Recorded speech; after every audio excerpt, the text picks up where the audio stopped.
Faz quase 30 anos que o último passageiro foi embora, mas por incrível que pareça, a porta continua aberta. E ainda tem barulho de trem. Sonho? Delírio? Nada disso. O trem se aproxima e a gente acaba descobrindo que a velha estação serve hoje como pátio de manobra para locomotivas de carga. O que sobrou então da belíssima Estação Vitória? Não tem mais nada dos vagões que faziam viagens românticas e luxuosas até o Rio de Janeiro. Dá para imaginar aqui uma sala de espera, né? Alguma coisa assim. Ou uma parte administrativa da estação. Tudo pichado, móveis largados, destruídos. Na verdade, isso aqui é um retrato do que aconteceu com os trens de passageiros no Brasil. Em Corderópolis, no interior de São Paulo, o trem passa, mas vem trazendo carga e não para. A sensação que a gente tem é de estar visitando os escombros, as ruínas de um grande projeto de integração nacional por meio de trens de passageiros. Isso quase aconteceu, mas já faz muito tempo. O mapa de 1954 mostra como os trens de passageiros ligavam o litoral e o interior, principalmente no sudeste e no nordeste do Brasil, mas também no norte e no sul. Em 1960, eram mais de 37 mil quilômetros de ferrovias, fazendo pelo menos uma parte do que hoje se faz de ônibus, carro ou avião.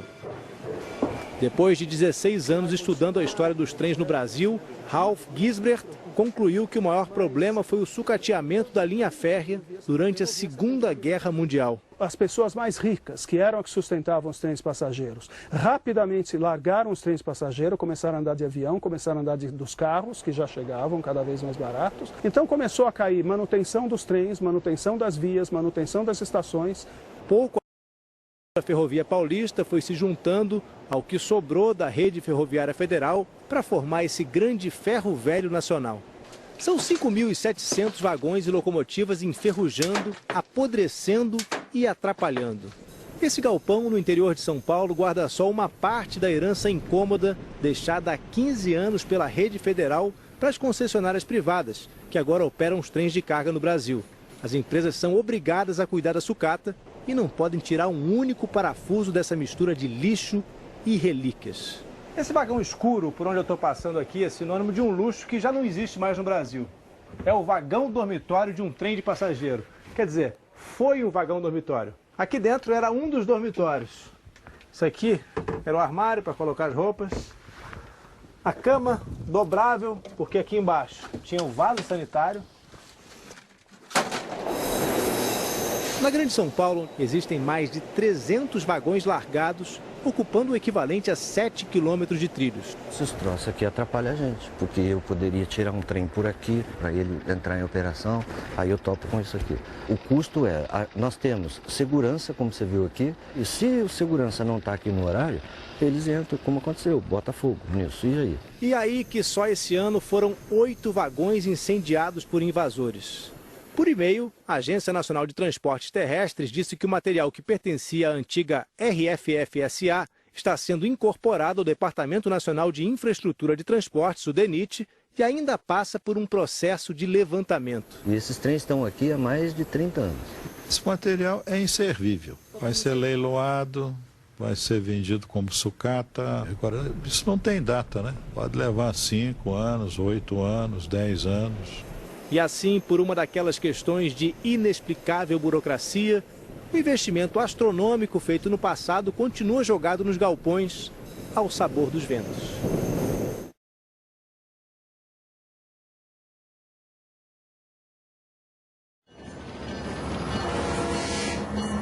Para viajar no único trem de passageiros diário que sobrou no Brasil, a gente precisa subir num avião, pousar em Minas e pegar um táxi. Você vai pagar todos os seus de trem? O taxista que ri da nossa aventura é louco até demais por velocidade. Também pudera. Ele passou férias na Europa e ficou vidrado nos trens de lá. O trem de lá da França lá, cara, você tá doido. É muita velocidade, né? E você não sente absolutamente nada. Cria-se como que fala, um campo magnético que ele não encosta naquele negócio.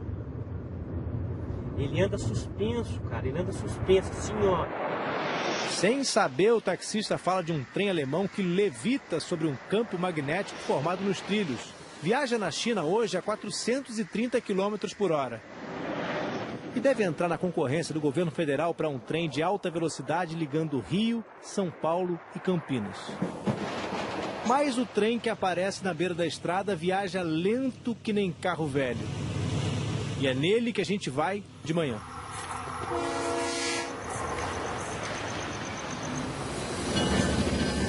O trem parte sem atraso às 7h30. E vai mostrando a cidade de um ângulo que a gente raramente vê. Entre Belo Horizonte e Cariacica, no Espírito Santo, vão ser 664 quilômetros. Carregando 57 carros, com a média de 51 km por hora, a locomotiva vai levar 13 horas para chegar ao destino. Houve um tempo em que o trem era um luxo tão popular no Brasil que levava 100 milhões de passageiros por ano. Era o equivalente dos ônibus ou dos aviões de hoje em dia. Mas isso foi lá no século passado, até os anos 60. Hoje, o trem derradeiro, mantido por força de um contrato de privatização com a Vale, leva pouco mais de 900 mil passageiros por ano. Isso que a gente está vendo é o que acontece quando existe oferta de trem para a população. Olha só quanta gente aqui na estação de Governador Valadares entrando no trem que vai agora em direção à Vitória.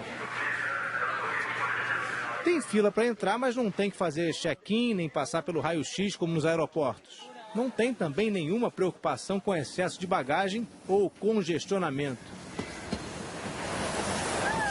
E quando o trem pega embalo... Conheço muitas pessoas. Fica igual passarinho pulando de um galho para outro. Porque ficar só num lugar e dá estresse. Tem mais de 3 décadas que a psicóloga faz esse percurso para visitar os parentes. Ela gosta de viajar assim entre um vagão e outro, olhando a paisagem. Vai vendo os rios, os campos de mineração, cidadezinhas grudadas na ferrovia. E acha tudo aqui melhor do que no avião. Sabe o que eu prefiro? No avião não tem isso aqui, essa conversa. Conversa de corredor e vagão-restaurante são exclusividades do trem. Não dá para reclamar não, hein? Feijão tropeiro, arroz, salada e frango. Tem chuva na estação seguinte, mais uma parada,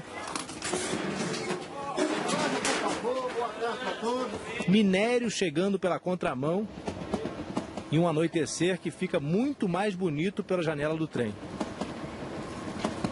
Depois de 13 horas, quase chegando à Vitória, eu me lembro do taxista. Você vai pagar todos os seus pecados. E discordo plenamente.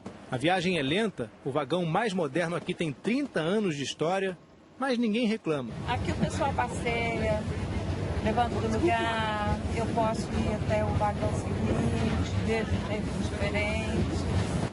Rayane acha, inclusive, melhor que a viagem de ônibus. Talvez porque não fique parando. Eu acho mais confortável. Viajamos num Brasil de antigamente, pensando naquele que pode vir no futuro. Afinal, numa outra velocidade e em muitas outras rotas, nosso país de dimensões continentais ainda pode reencontrar o caminho dos trilhos. Aproxima-se a parada.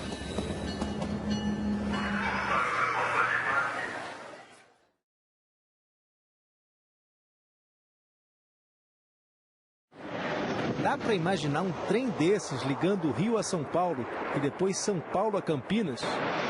O projeto existe e, se as previsões do mercado se confirmarem, vai custar entre 40 e 50 bilhões de reais, com dinheiro público e privado. Uma viagem sem atrasos, sem aeroportos lotados, sem buraqueira de estradas, para competir com os ônibus e principalmente com os aviões. Mas qual seria o modelo para o trem do futuro aqui no Brasil? Seja qual for o escolhido, Vai ser o primeiro novo projeto de trem de passageiros de longa distância em mais de 40 anos.